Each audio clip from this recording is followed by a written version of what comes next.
is a tale of a stubborn Bedouin heart and how it changes the Sinai desert forever.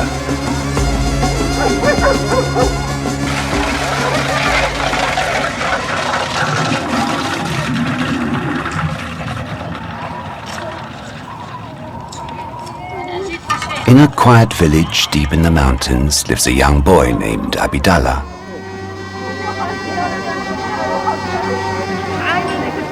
He's a lonely boy. His mother Jamia worries about him. He's always sad.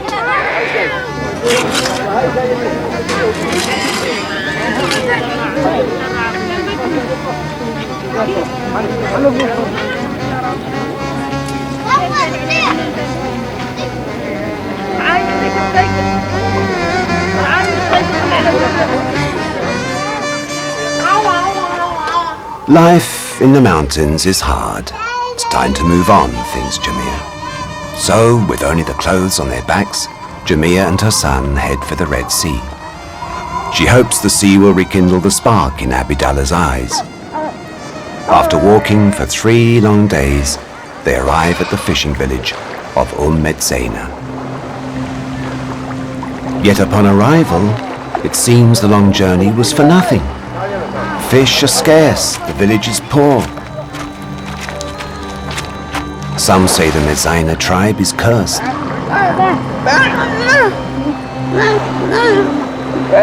For many generations, many of the villagers were born deaf and mute.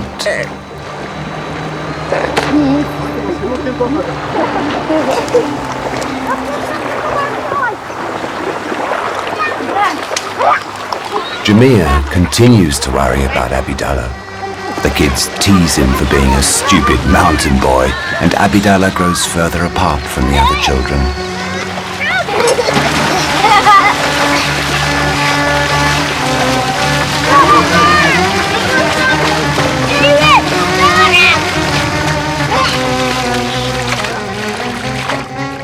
Instead, he spends his days by the sea, the only place where he truly feels at peace.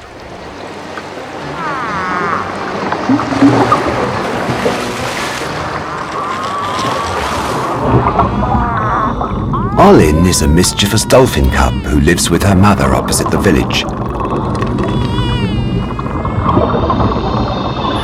A place where there are lots of sea cucumbers to play with.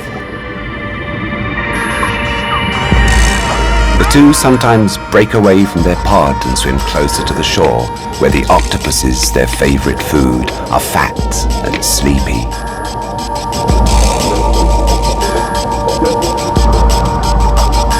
Olin is curious about the creatures of the land who walk on 2 tails, and she swims away from her mother to get a better look. She enjoys breaking the rules and getting too close to the beach.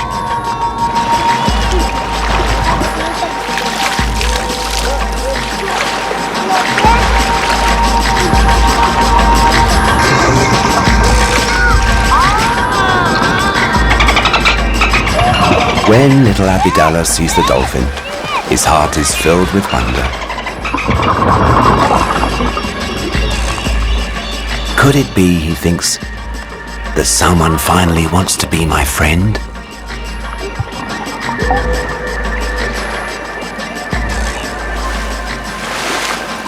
Olin wants to meet Abidallah, but her mother calls her angrily back. Never again should Olin come in contact with a human being.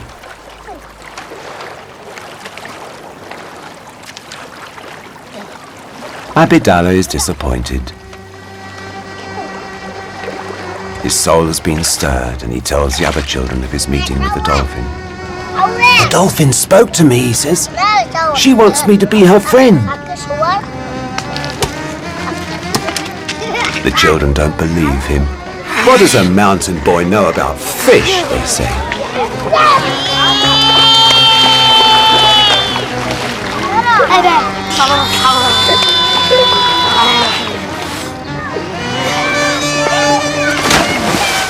Abidallah sits alone, hoping that the pain in his heart will fade.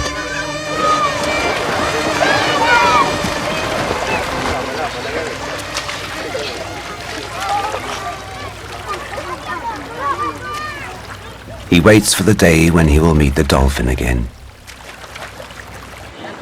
And that day comes sooner than he expected.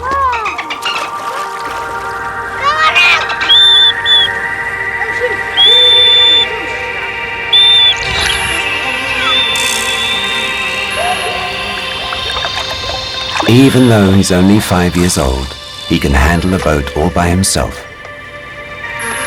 He heads out in search of his friend.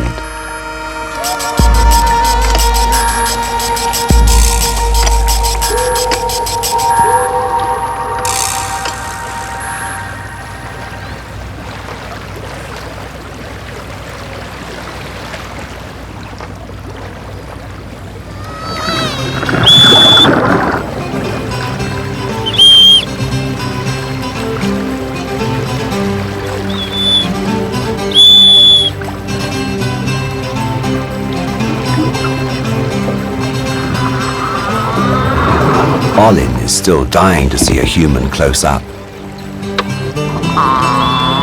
Her mother decides that the little boy can do no harm and lets Olin satisfy her curiosity. Abidallah's heart is overcome with joy. This is definitely the sweetest moment of his life.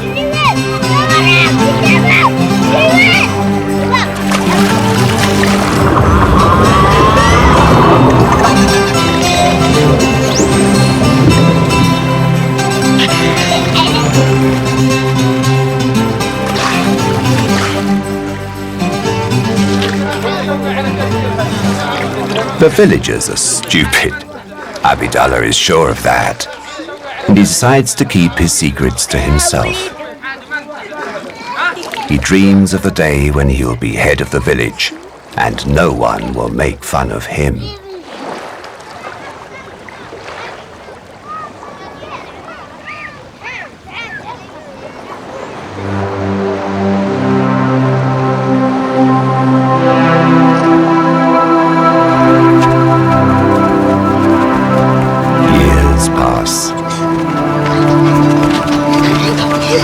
It's been a long time since Abidallah saw the dolphins, but the memory is still strong.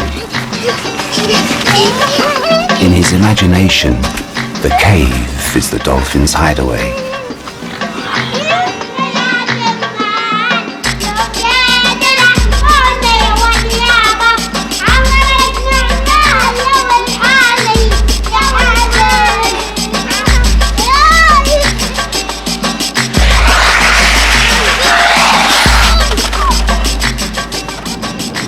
In the village, the Bedouins spend more than they earn and it's hard to make a living.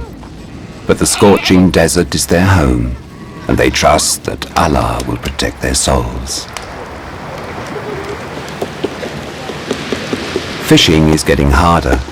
Most mornings, the only thing to eat is the pita bread that Abidallah's mother, Jamia, prepares. She's worried that if fishing doesn't improve, they may be forced to move on yet again.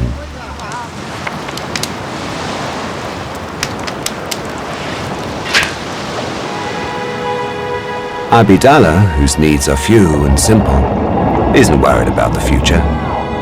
Beneath the silent sky, the little Bedouin sleeps well, yet despite his efforts to forget Olin, she appears in his dreams every night. In his dream, he reaches out to touch her, but she glides away, so afraid of him.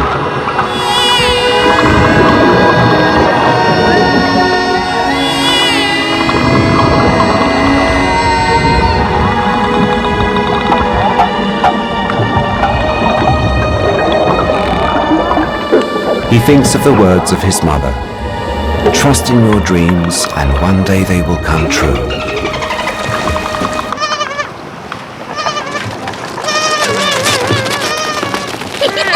Unfortunately, Abidallah is rudely awakened from his reverie.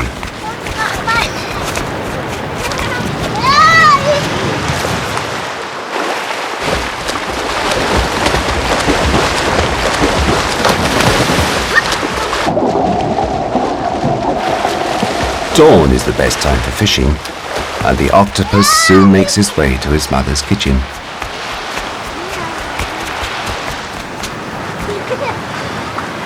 Little does Abidallah know that this is the last time he will enjoy his mother's cooking.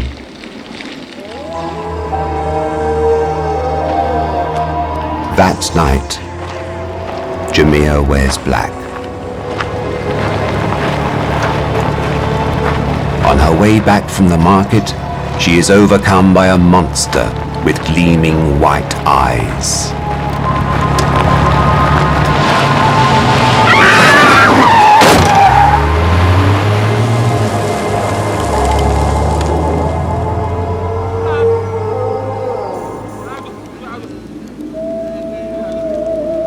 Abidallah does not know the secret of death. He searches in his heart for a prayer that will bring his mother back, but the words elude him, and darkness threatens to take over his soul.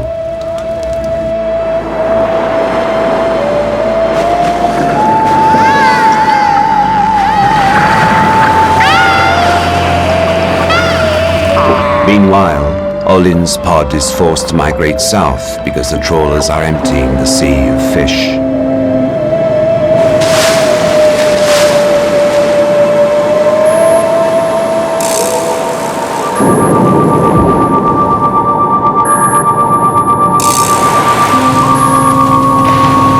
On the journey, Olin's mother gets caught in the dragnets.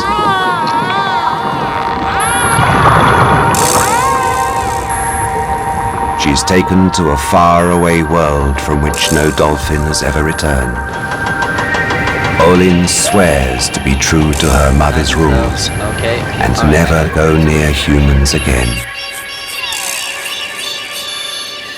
The Bedouins say that life and death are just different parts of the same thing. Yet these words do not soothe Abidallah's broken heart. He knows he must focus his mind on something else. His thoughts shift to Olin. Olin!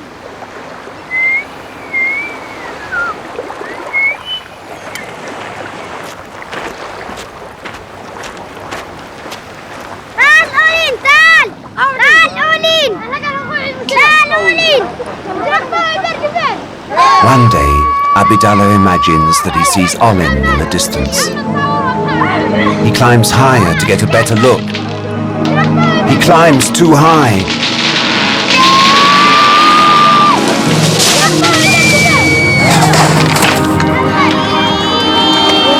Abidallah is seriously injured. Blood spurts from his head. He barely survives the fall. The accident affects Abidallah's hearing, and like so many others in the village, he becomes deaf and mute. Abidallah's head buzzes with questions. Why is Allah punishing me, he broods.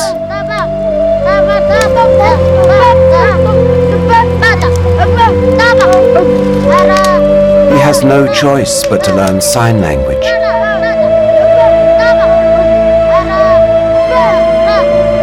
Sometimes he sits with his cousin, Ibrahim. But Abidallah is still obsessed with the dolphin.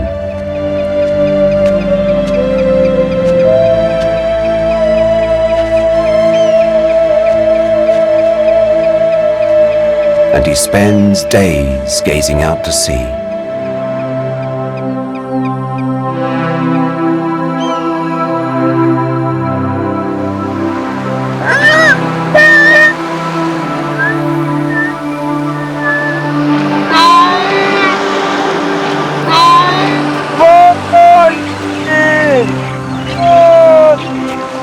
The time comes when every boy reaches manhood.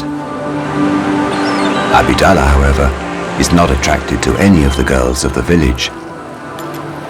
His heart is still filled with longing for Olin.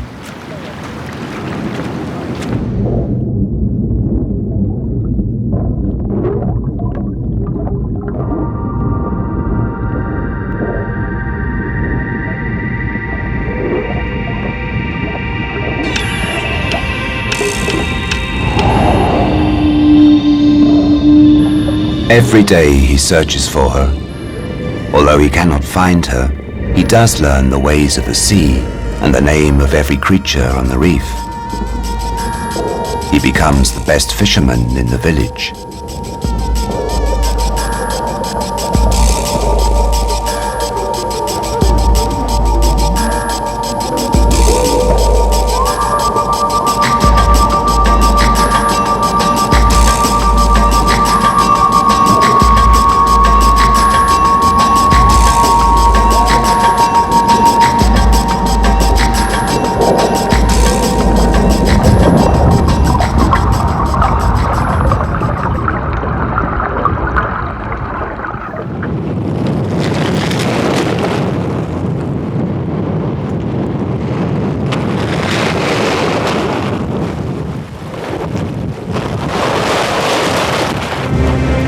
Then, one day, a thick black liquid spurts from the hull of a large tanker and stains the sea with black death.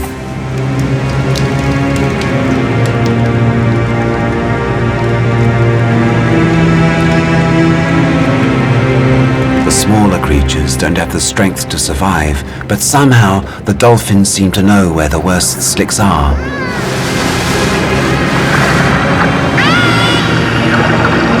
Olin, though forced to separate from her pod, manages to escape the oil spill. Even so, oil sticks to her body, and the layers of fat that protect her from the bitter cold are greatly depleted, and she's forced to return to the shore, which is the only place where she can find the crabs that will rejuvenate her skin. That night, the villagers gather to give praise to Allah, who has sent the wind that blew the Black Death away from the village.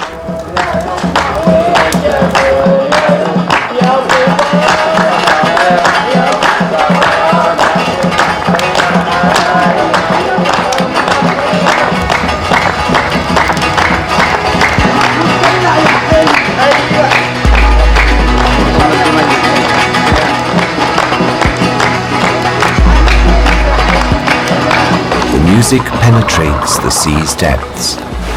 Olin's curiosity overcomes her fear, and she is drawn towards the sound.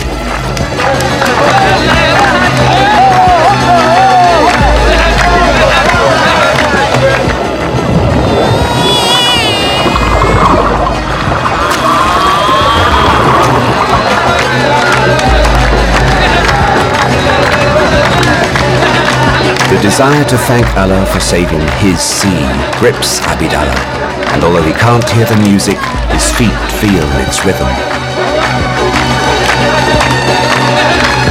He can feel the sea calling him.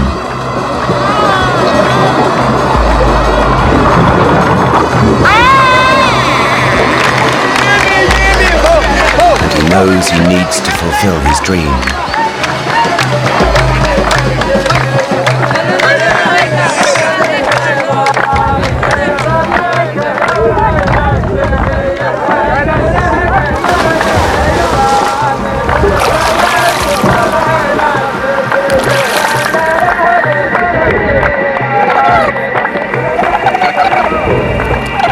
Never forgotten his first meeting with Olin.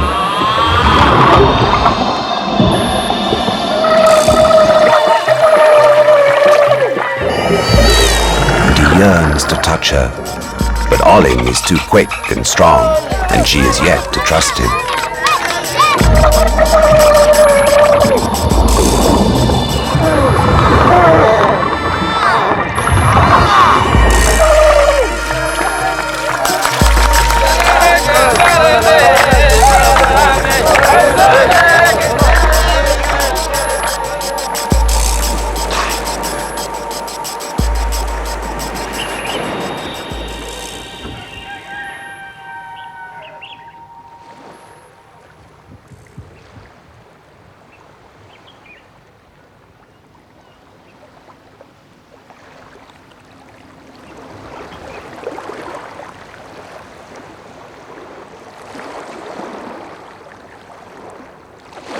In the morning, Abidallah's body is relaxed, but his soul is in turmoil. Was last night just another dream? Or has his stubborn heart finally been rewarded?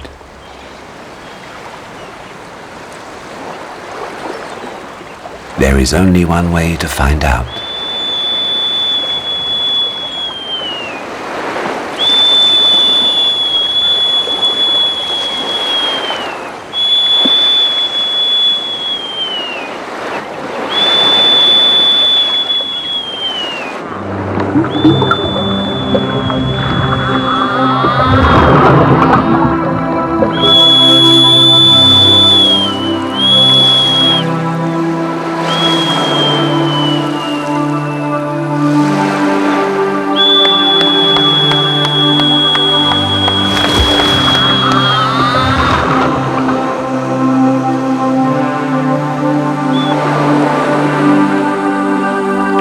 At first, Olin is fearful of the land creature, but even though the painful memory of her mother's death still lingers, she can sense Abidallah's love. Abidallah's heart is filled with joy.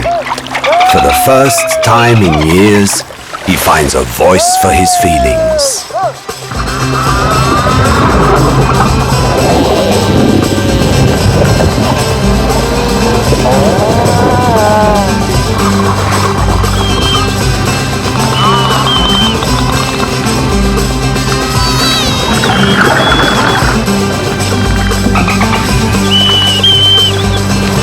When he finally touches her, they're both strangely stirred. Olin is alarmed, confused, but Abidallah is determined to make friends. She lets him catch up with her on the edge of the reef.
Nobody believes Abidallah.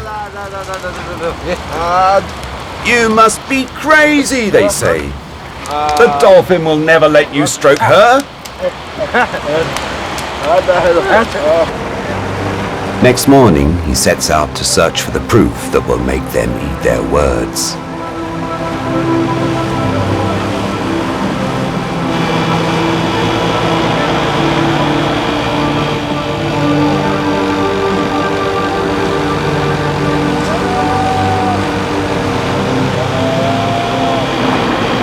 The sound of the engine arouses Olin's curiosity, and she suddenly appears out of nowhere and races alongside the boat.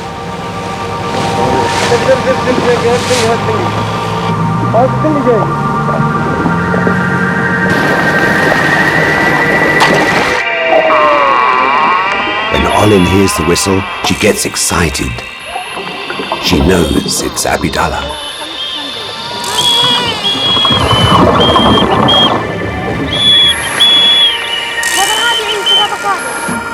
At first, she doesn't know what to do, but the fish in Abidallah's hand looks inviting.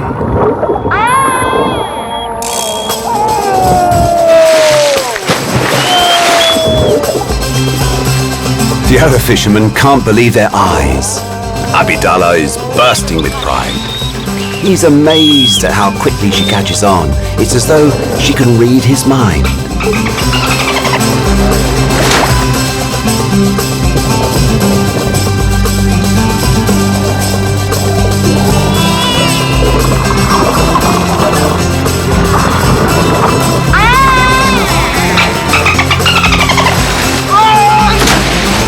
playfulness releases long-hidden emotions.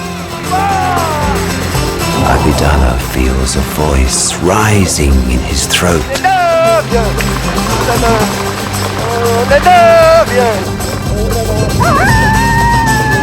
A voice that has been locked away ever since his childhood trauma. For 16 years, Abidallah hasn't uttered a word. And now, everyone wants to hear his story.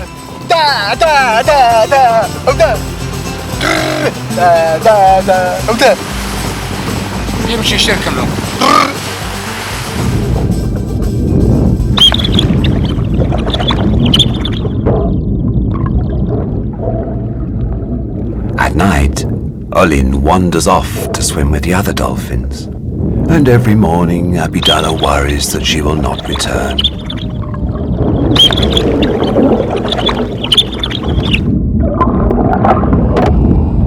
But she can hear the sound of his whistle from 3 miles away, and she always comes when he calls.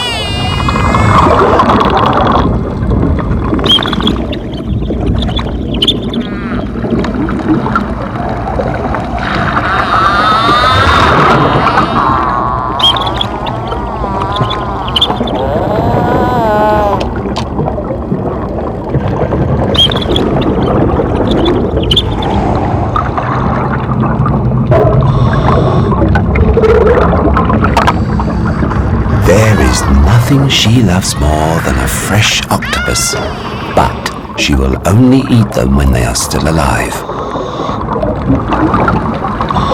Abidallah is always careful to keep it alive.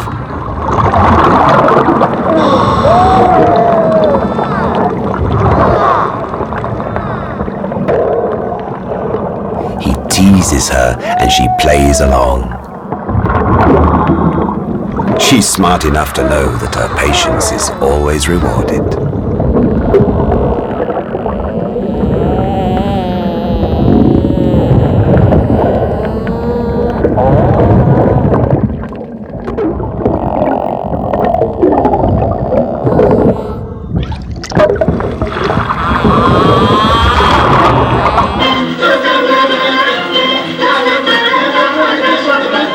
Some of the villagers do not care about Olin.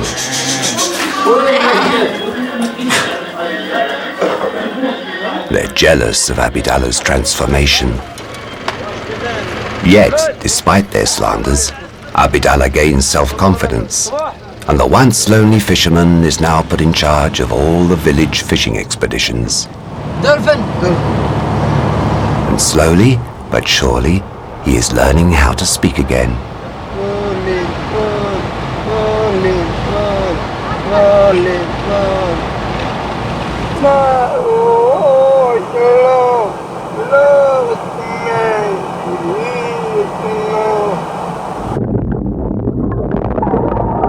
Abidallah spots a school of fish from far away. His trained eye can interpret the subtle changes in the color of the sea.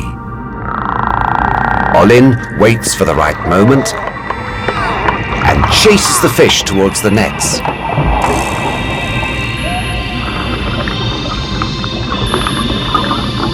The catch is better than ever. The fishermen believe that it's all thanks to Abidallah. Only he knows that Olin has been helping from afar.